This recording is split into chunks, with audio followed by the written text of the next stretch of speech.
Hey everybody, it's Stacy here with HubCats Chelsea. We're with Corinne Bourgoin of the MSPCA. She's the shelter operations coordinator there. She's joining us today to talk about her work that she does over at the MSPCA in Jamaica Plain in Boston with regards to what happens when she gets a cat, a stray cat, when that cat comes into her facility. And oftentimes there are cats from Chelsea, Everett, Malden, Melrose, Lynn, East Boston, that whole area. They often get stray cats brought into their facility. And I just thought it would be interesting for folks to hear about sort of what happens when a cat goes to MSPCA. So welcome. Thank you so much for joining us. Feel free to share more about what you do for the MSPCA and let us know like what happens when a cat comes into your shelter. Yeah, thanks so much for having me. So just as a little anecdotal piece here, a cat from Malden is getting picked up this afternoon who came into our shelter a couple days ago. So because the MSPCA, I think for a number of reasons, I think we have a lot of name recognition. Also because our facility here in Jamaica Plain has our Angel Animal Medical Center attached, which is a 24-hour emergency animal hospital. So sometimes when people find pets, often sick or injured pets, or a pet who seems to be in need of assistance maybe at like 11 o'clock on a Saturday night, we're kind of the go-to place. So about a third of our cat intake overall is stray cats. And I think that, an organizational shift we made a couple years ago was to try to presume that every stray cat that comes into our shelter actually has a loving family looking for them. And I think, nationally, whether we know the statistics or not, cats getting returned to their owners is a pretty low rate. And so I think, in shelters and rescues where we're, have a lot on our plates and are trying to decide where to best put our resources, maybe getting cats back to their owners or putting a lot of effort into that didn't feel like a place that we would have a really high return on our investment. And I think and hope that our program has showed that that actually can be a really great place to put your investment. So nationally, I think we've seen that the average for return to home for stray cats is 3%. And here at the MSPCA Boston, ours is 36%. So we're super duper duper proud of that. And so I think overall, aside from like the logistics of it, I think it's just an organizational mind shift that it's up to us to presume that this cat has an owner and that maybe we need to meet them somewhere in the middle in regards to trying to get them back home. And that certainly there's an onus on the owner, but that we as the experts in the community also need to put the legwork in and do some of that. So like really kind of the basics are, we have our stray hold policies, which we based on data for, how frequently and how quickly cats do get reclaimed from us. So overall, we make contact with an owner generally like on the first day. And basically, if we look at our stats, if a cat isn't reclaimed within 2 days, its likelihood of ever getting reclaimed basically goes like this. So our hold policy is that a cat that shows no sign of ownership, we hold for 3 days. And a cat that shows some sign of ownership, we hold for 5 days. And so we feel like that still puts us in a really good buffer period for what our stats show, but also isn't like holding up a lot of space for cats that at that point are very unlikely to get reclaimed. And then we just have a few things that we do for every single cat. Of course, we're scanning for microchips. And that's super important. And that's a huge way that cats get reclaimed through us. And so that's like pretty straightforward. And I think we're all probably doing that and doing a good job at that. The next level where we really take that is detective work on unregistered or out of date microchips. So last year we got 26 cats reclaimed through a working microchip. So really straightforward. The cat comes in, we call the microchip, we get the people, they go home. But then we all know that there are those cats who have a microchip that was either never registered or the information is out of date. And through just like a little bit of like Googling, Facebooking, calling other agencies, we were able to get an additional 18 cats reclaimed last year who had out of date or not registered microchips just by doing some networking and some internet sleuthing. So there's microchips, of course, whether they're working or not, we do put the effort in there. Social media is a really big one for us too. So we have all 3 of our adoption centers at the MSPCA share a dedicated lost and found pets Facebook page. So this is a place that we post stray animals that have come into our shelter, or even people who have like brought in a stray but decide to take it home, should the owner not come forward, maybe they'll keep it, but we'll post those as a found animal that are still in our system. And the traffic that generates to our website and the shares that those generate is really huge. And that's also another big way that animals are able to get reclaimed through us. So we share on that dedicated Facebook page, and then all the volunteers who run the, Lost and Found Pets of Malden, Lost and Found Pets of East Boston, Lost and Found Pets of Brighton, share those more directly to the community with us. So that was for us last year, another 18 cats through that process who maybe didn't even have a microchip. The cat actually today that's getting reclaimed from Malden, we had posted him on our Lost and Found Pets Facebook page, and the folks who lost him had posted some flyers in their neighborhood, and someone in the community was able to put those two things together and match them up and get in touch. So that's really so great. We put a little bit of work and then the community does the rest for us, which is really fantastic. We also have a section on our website which basically links the same thing. Any cats that come in as a type stray, you can see them on our website. And then we just really try to be a resource for people who've lost and found their pets. So if you go to mspca.org/lost, we have a lot of information and resources there about what to do if you have lost and or found a pet, how the MSPCA can help, and ways to reach out to us more directly. We have a lot of Spanish-speaking supporters and folks that work with us. Do you have that information in Spanish as well as in English, or? Oh my gosh.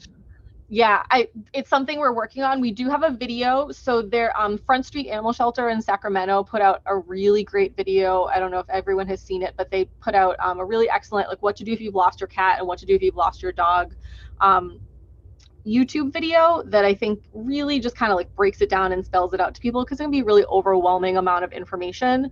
So there is a Spanish version of each of those embedded on our website. And I will admit that putting these things up in Spanish is on our to-do list, and unfortunately just hasn't happened yet. But we have a form that you can fill out on our website for a lost or found pet, and right at the top of my to-do list right now is that translate into Spanish.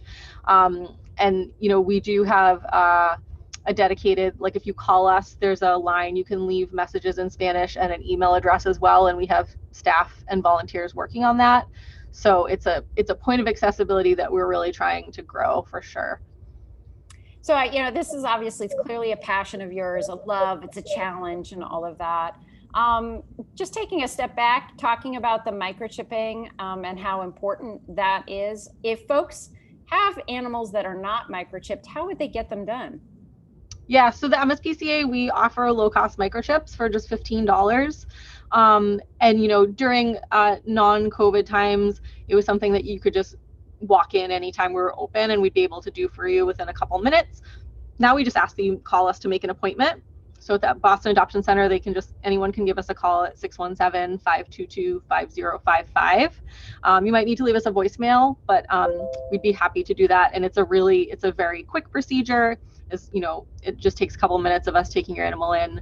And then one thing that we do is that our shelter data system kind of on the back end talks to the microchip company. So one thing that we really feel is important is that we are registering the microchip for the client with the information that they give us at the time. Same thing for adopters. I think we all have been in those situations, and that's why we end up with a lot of stray pets with unregistered microchips, is that at time of adoption or at time of that first vet visit, people are so overwhelmed with information. They go home and that sheet that tells them how and where to register their microchip never makes it top of mind after that. So we feel like it's one little service that we can do for ourselves in the long run and the pet owner in the long run to actually get that chip registered in that national database for them, which is something really nice that we use Chameleon for our shelter database data system, and it's able to do that automatically, which is really great. What are your thoughts about collars and other forms of identification? Yeah, I think, we always try to encourage people to have a cat that wears a collar, and then acknowledging that collars can come off. So it's not the foolproof thing that a microchip is, but it certainly doesn't hurt. And, I think that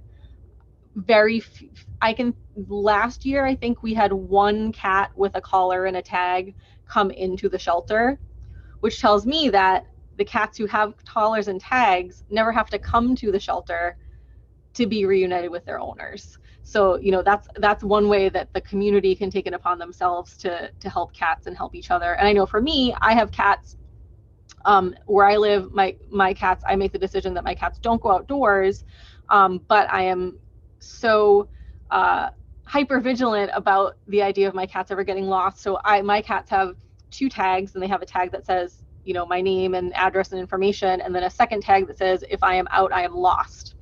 Because for me, where my cats are not indoor-outdoor cats, I wouldn't want someone to see the cat and go, oh, look at this nice cat, and pet them and move along. I would hope that they would then see that tag and let me know. But there's certainly different ways to go about that. How do you handle a cat with an ear tip? That's a really great question. We do get in cats as strays with ear tips sometimes, or I think more often than not, we get people reporting their adopted cat who has an ear tip, whatever the backstory is there, that the cat was ear tipped at a clinic and then turned out to be friendlier than originally thought and adopted out as sort of a traditional house cat. So we treat the ear tip as a sign of ownership. Obviously it's spayed or neutered, so it's a sign of ownership. So we would do all the same things for that cat that we normally would, and then really kind of more so look at where the cat came from and try to make a connection with someone in that neighborhood to consider that putting that cat back where it came from is probably the best course of action. If we weren't able to make some connection with a feeder or a caretaker in that neighborhood, or find any really good information that that cat did come from there as a community cat and it was friendly enough, we would adopt that cat out as a traditional adoption. But certainly if we couldn't find if we could find information about where it came from, that was the right place for it to go back to, then that would be the option for it.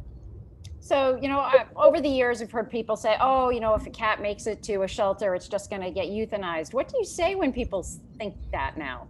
Yeah, oh my gosh, it's, obviously social media, we all read the comment section on everything. And so I think it's just trying to let people know that, maybe who haven't interacted with a shelter in a really long time, and understanding that where they're coming from, maybe a long time ago, and not really quite that long ago, that might be the outcome for, stray cats. And I think overall, I think we're still trying to get the messaging that the shelter is not the first place for the cat that you found on your sidewalk necessarily. And I always try to, when I'm talking to people who find cats, it's funny, actually, just about 2 weeks ago, I had a huge uptick in my found cat reports because it's nice out. And so everyone's indoor outdoor cats are outside. So trying to have the conversation with finders of cats who are coming at this, with the goodness of their heart and good intentions, and trying to suss out the situation where the cat is, trying to explain that